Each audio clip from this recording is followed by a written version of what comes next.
اگر تم تقوی اختیار کرو اور اللہ تعالیٰ جل شانہ پر توکل اور بھروسہ کرو تو تمہیں وہ وہاں سے رزق دے گا جہاں سے تمہیں گمان بھی نہیں ہوگا۔ اللہ کے محبوب نے ارشاد فرمایا اگر تم اللہ پر توکل کرنے کا حق ادا کرو وہ تمہیں ایسا رزق دے جیسا پرندوں کو دیتا ہے کہ جب وہ صبح اپنے گھونسلے سے نکلتے ہیں تو خالی پیٹ ہوتے ہیں۔ انسان کو تو پتہ ہے کہ میں نے کمائی کے فلاں اڈے پہ جانا ہے، دکان پہ بیٹھنا ہے، فیکٹری میں جانا ہے، فلاں جگہ مزدوری کرنی ہے، لیکن ان کو کچھ پتہ نہیں ہوتا کہ ہم نے کہاں جانا ہے۔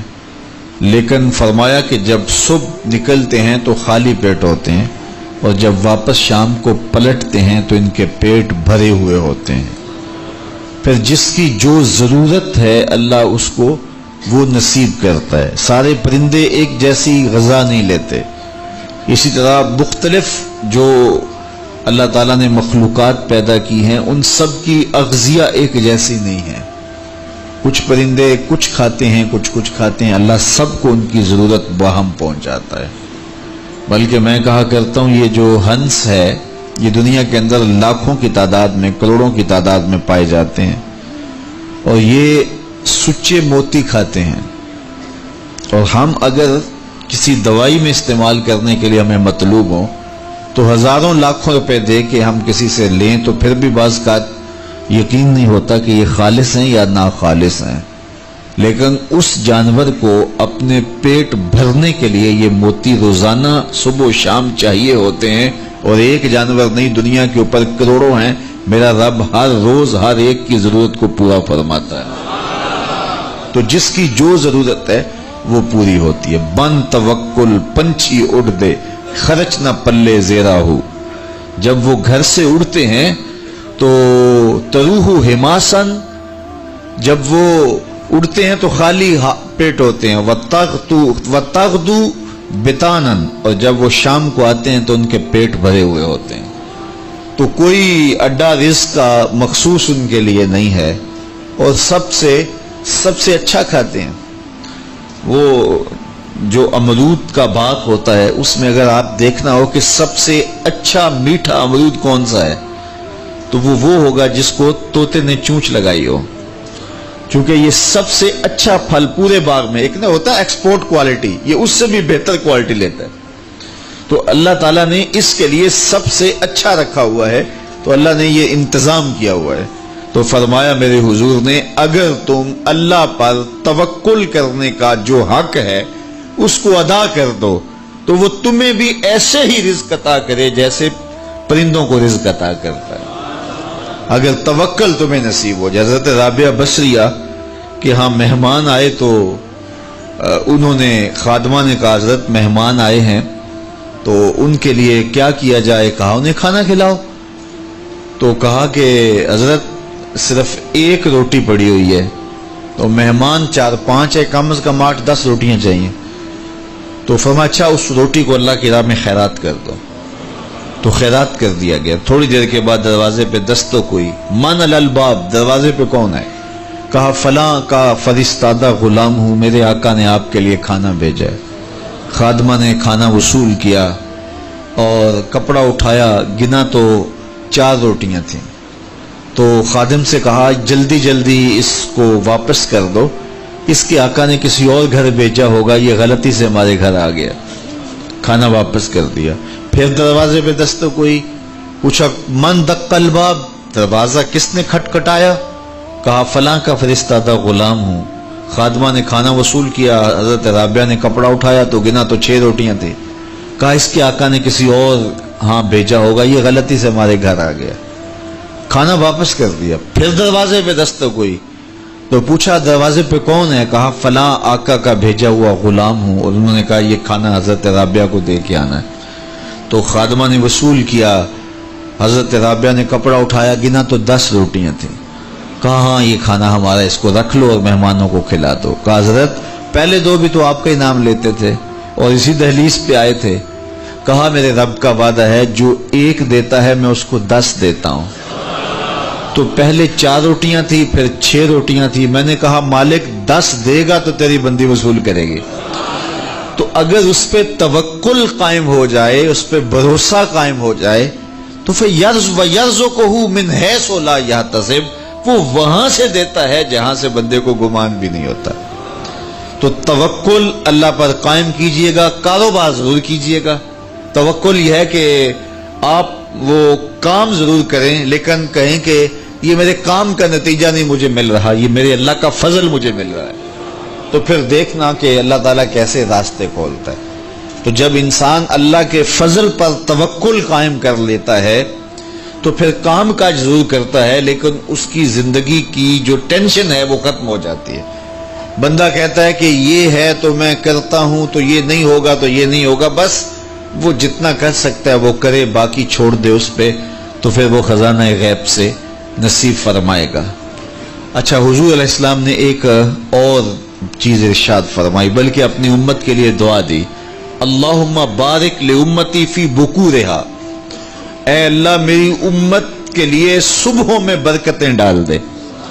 جو کام صبح کیے جاتے ہیں ان کاموں میں بڑی برکت ہے.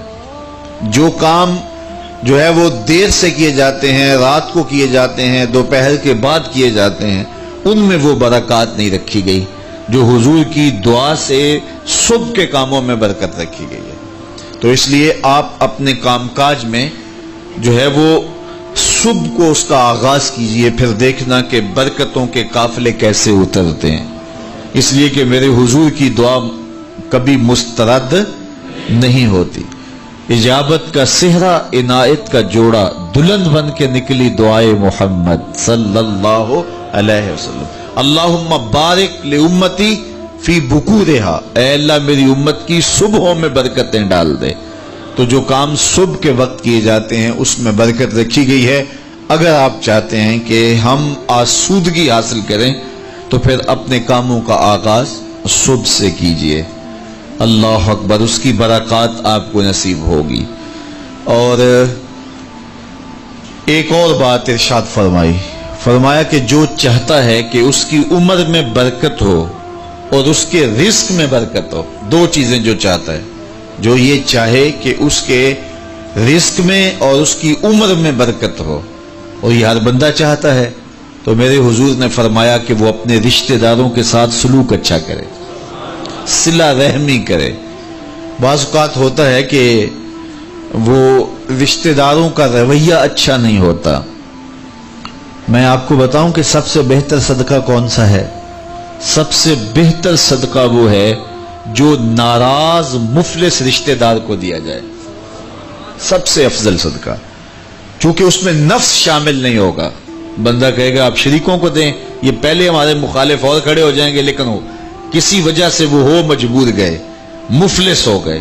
تو جو مفلس مجبور ناراض رشتہ داروں کو صدقہ دیا جائے، اس میں نفس درمیان میں کھڑا نہیں ہوتا، تو وہ صدقہ اللہ کو بڑا محبوب ہے اور وہ سیدھا سیدھا قبول ہوتا ہے. تو جو یہ چاہے کہ میری عمر زیادہ ہو اور میرے رزق میں برکتیں ہوں، تو میرے حضور نے ارشاد فرمایا کہ وہ کیا کرے؟ وہ اپنے رشتہ داروں کے ساتھ اچھا سلوک کرے. صلہ رحمی کی تلقین کی گئی. اس سے آسودگی بھی نصیب ہوتی ہے اور یہ ایک اچھے معاشرے کی تشکیل کی ضمانت بھی ہے، اور اس سے رزق اور عمر میں برکتیں بھی نصیب ہوتی ہیں. اچھے اور صالح رزق کے لیے میں نے کل بھی ایک روایت آپ کے سامنے پیش کی تھی. وہ بھی علماء نے لکھی کہ 2 بھائی تھے، ایک کام کاج کرتا تھا، دوسرا حضور کے پاس بیٹھا رہتا تھا. تو اس نے آ کے شکایت کی کہ حضور یہ میرا بھائی ہے، یہ میرے ساتھ کوئی مدد ہی نہیں کرتا، یہ آپ کے پاس ہی بیٹھا رہتا ہے.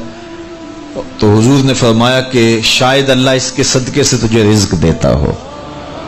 تو جو دین کے لیے بھائی لگ جائیں، رشتہ داروں میں، اعزاء و اقربا میں، یا ویسے ہی طلباء کے لیے آپ اگر شامل ہو جائیں، تو پھر وہ آپ کے کاروبار میں، رزق میں برکت کا سبب و ذریعہ ہو جائے گا.